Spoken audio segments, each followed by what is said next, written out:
नमस्कार, आपण पाहताय सांगली न्यूज. सांगली मिरज कुपवाड महानगरपालिकेच्या सार्वत्रिक निवडणुकीच्या प्रचारासाठी आपण सगळे या ठिकाणी एकत्र आलोय. ज्यांच्या शुभ हस्ते आपल्या या महापालिकेच्या निवडणुकीच्या प्रचाराचा नारळ आपण आज फोडलाय ते आपल्या सर्वांचे नेते, माझ्या कुटुंबाचे प्रमुख, राज्याचे पर्यटन मंत्री आणि आपले संपर्क मंत्री आदरणीय शंभूराज देसाई साहेब, व्यासपीठावरती उपस्थित आपल्या शिवसेनेचे नेते आदरणीय गौरवभाऊ नायकवडी. फक्त बाहेरून आलेल्या लोकांचीच नावं मी घेणार आहे. व्यासपीठावरती शिवसेनेचे सगळे पदाधिकारी, सगळे जिल्हा प्रमुख आणि या ऐतिहासिक निवडणुकीसाठी शिवसेने पक्षाने ज्यांना उमेदवारी दिली ते सगळे 63 आधीचे उमेदवार होते साहेब, पण आता आपण 3 लोकांना त्या ठिकाणी पुरस्कृत करतोय. त्यामुळे 66 उमेदवारांचे सगळे उमेदवार, त्यांच्यावरती प्रेम करणारे त्यांचे सगळे सहकारी, शिवसेनेवरती प्रेम करणारे सगळ्या माझ्या माता भगिनी, बंधू आणि भगिनीला बोलण्याचा काळ मर्यादित स्वरूपाचा आहे. देसाई साहेबांना सातारला कार्यक्रम आहे. आदरणीय मुख्य नेते एकनाथ शिंदे साहेब साताऱ्यामध्ये पोहोचतात, त्यामुळे त्यांना लगेच जायचं आहे.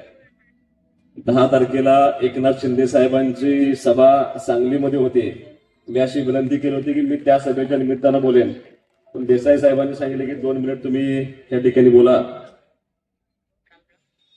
गडणे दादांनी असं सांगितलं की जिल्ह्यामध्ये पहिल्यांदा शिवसेनेचा भगवा खऱ्या अर्थानं आमच्या मतदारसंघामध्ये फडकला. त्याचा परिणाम असा झाला, गडणे दादा, की माझ्यासारख्या नवख्या कार्यकर्त्याला सांगलीसारख्या अवघड गावाची जबाबदारी देण्यात आली. आणि ती दिली अशी की आधी चर्चेमध्ये फसवलं. मोठ्या मोठ्या नेत्यांच्या बरोबर चर्चा करण्यामध्ये आम्ही थोडं कमी पडलो आणि अगदी 1 दिवस राहिला असताना दुर्दैवानं आमची युती होऊ शकली नाही. पण देसाई साहेब, सांगलीकरांच्या सगळ्या तमाम जनतेचं, ह्या सांगलीमधल्या अनेक चांगल्या उमेदवारांचं तुमच्यावरती आदरणीय एकनाथ शिंदे साहेबांचा एवढा प्रचंड विश्वास आहे की 7-8 तासामध्ये आपण ह्या शहराच्या महानगरपालिकेच्या निवडणुकीमध्ये 63 उमेदवार उभा करू शकलो. हे सगळ्यात मोठं यश. कारण भाजप नंतर सगळ्यात मोठा पक्ष कुठला असेल उमेदवार उभा करण्यामध्ये तर शिवसेना आहे. आणि जे मनोगत आता आमच्या जिल्हाध्यक्षांनी व्यक्त केलं, जिल्हा प्रमुखांनी, एका गोष्टीची खात्री तुम्हाला या व्यासपीठावरून नक्की देतो साहेब, मी अगदी सामान्य कुटुंबातला कार्यकर्ता आहे. मी पंचायत समितीला उभं राहिलो, जिल्ह्यामध्ये सगळ्यात जास्त मताने मी निवडून आलो होतो. जिल्हा परिषदला उभं राहिलो तेव्हा जिल्ह्यामध्ये सगळ्यात जास्त मताने मी निवडून आलो होतो. सुदैवानं विधानसभेच्या निवडणुकीमध्ये सुद्धा सगळ्यात जास्त मताने जिल्ह्यामध्ये साहेब मी निवडून आलो होतो. ज्या पद्धतीने ह्या महानगरपालिकेची निवडणूक आहे त्याच पद्धतीनं अगदी काही 1-2 आठवड्यापूर्वी आमच्या विटा नगरपालिकेची निवडणूक झाली होती. 50-55 वर्षाची सत्ता उलटून टाकण्यामध्ये आम्हाला यश मिळालं होतं. त्या ठिकाणी भगवा पडकवण्यामध्ये आम्हाला यश मिळालं होतं. साहेब, माणसं बघितली की माणसाचा चेहरा पाहिला की मला थोडासा अंदाज येतो. आणि आमच्या जिल्हा प्रमुखांनी सांगितले की एक गोष्ट चुकीची नाही, या वेळेला शिवसेनेला विश्वासात घेतल्याशिवाय कुणाचाही वापर होणार नाही. अशी परिस्थिती मात्र निश्चितपणे शिवसेना या ठिकाणी स्वतः ताकद दाखवेल. थोडस आपल्याला कमी लेखण्याचा प्रयत्न झाला, पण निश्चितपणे मला असं वाटतं एकनाथ शिंदे साहेबांच्या मुख्यमंत्री असताना त्यांनी जे 2.5 वर्ष काम केले, लाडक्या बहिणींसाठी जे काम केले, कारण मी तुम्हाला मुद्दाम सांगतो, मी सांगली मिरज कुपवाडमधल्या तमाम माता भगिनींना माझी विनंती आहे, खऱ्या अर्थानं तुमचा मान सन्मान राखण्याचं काम ते आमच्या पक्षाचे नेते आदरणीय एकनाथजी शिंदे साहेब यांनी अत्यंत प्रामाणिकपणे केलं होतं. त्या भागातल्या सगळ्या गोरगरीब माता भगिनींना खऱ्या अर्थानं न्याय देण्याची भूमिका एकनाथ शिंदे साहेबांनी घेतली होती. माझी निवडणूक, आता झालेली नगरपालिकेची निवडणूक, या सगळ्या निवडणुका त्या माझ्या माता भगिनींनी पार पडलेल्या निवडणुकी होत्या. तोच माझा आत्मविश्वास आहे की या वेळेला सांगलीमध्ये सुद्धा पडलेलं नाही. अशा अनेक गोष्टी ज्या गेल्या सांगलीच्या विकासामध्ये इतक्या गोष्टी पेंडिंग आहेत, अगदी विमानतळ व्हावं यासाठी सुद्धा आपले नेते आदरणीय उदय सामंत साहेबांनी यापूर्वी 2-3 मिटिंगा घेतल्या होत्या आणि अत्यंत सकारात्मक भूमिकेतनं आपण तेही काम करण्याचा प्रयत्न करतोय.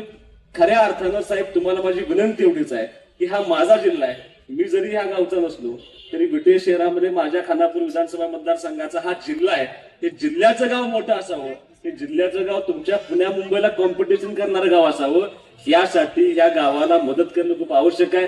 या गावाचा बेसिक गोष्टींचा विकास सुद्धा अजून खुंटलेला आहे, तो करणं खूप आवश्यक आहे. इथली MIDC चांगली करणं आवश्यक आहे. इथं उद्योगधंदे आले पाहिजे अशी अपेक्षा आहे.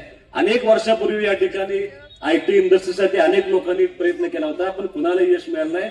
माझी तुम्हाला विनंती आहे, माननीय उद्योगमंत्री उदय सामंत साहेबांच्या मार्गदर्शनाखाली या ठिकाणी चांगले उद्योग उभा राहावे या शहरामध्ये, यासाठी तुम्ही सर्वांनी प्रयत्न करावा अशी अपेक्षा व्यक्त करतो. तुमच्या माध्यमातून मी सांगलीकर अनेक विनंती करणार आहे की अनेक वक्ते आता भाषण करून निघून जातील, अनेक पदाधिकारी येतील, अनेक पक्षांच्या सभा होतील, पण खऱ्या अर्थानं सांगली मिरज कुपवाडचा विकास व्हायचा असेल तर आदरणीय एकनाथ शिंदे साहेब नगर विकास खात्याचे मंत्री आहेत. तुम्हाला ह्या सगळ्यांच्या व्यासपीठावर आम्ही तुम्हाला शब्द देतो, एक संधी तुम्ही आम्हाला द्या, आमचा प्रवेश त्या महानगरपालिकेमध्ये होऊ द्या. तुम्हाला येणाऱ्या 5 वर्षामध्ये या शहराचा चेहरामोहरा बदलण्यासाठी जेवढं काम करणं अपेक्षित आहे ते सगळं काम करून देण्याची जबाबदारी आम्ही सगळी व्यासपीठाची मंडळी अत्यंत ताकदीने त्या ठिकाणी आम्ही काम करू. समोर बसलेले सगळे उमेदवार निवडून आल्यानंतर 24 तास हे तुमच्या सेवेसाठी राहतील. एकही माणूस चुकीचं काम करणार नाही, हे माझ्या विठ्ठल नगरपालिकेमध्ये सांगून आलोय. तोच शब्द आम्ही तुम्हाला या निमित्ताने देण्याचा प्रयत्न करतोय, तो तुम्ही मान्य करावा. एक संधी आम्ही तुम्हाला मागतोय, ती संधी तुम्ही आम्हाला सर्वांना द्यावी. निश्चितपणे शिवसेना ह्या शहराच्या विकासासाठी एक आग्रही भूमिका घेईल आणि आमची जबाबदारी निश्चितपणे पूर्ण करण्याचं काम आम्ही या ठिकाणी पूर्ण करू. एक विश्वास तुम्हाला या निमित्ताने देतो की हे सगळे उमेदवार एक चांगल्या पद्धतीनं एकत्रितपणे आम्ही त्या ठिकाणी उभा केले. 66च्या 66 उमेदवारांना तुम्ही सहकार्य करावं अशी एक माफक अपेक्षा ठिकाणी व्यक्त करून मी माझी तुमची रजा घेतो. सांगली न्यूजसाठी विद्याधर कुलकर्णी, सांगली.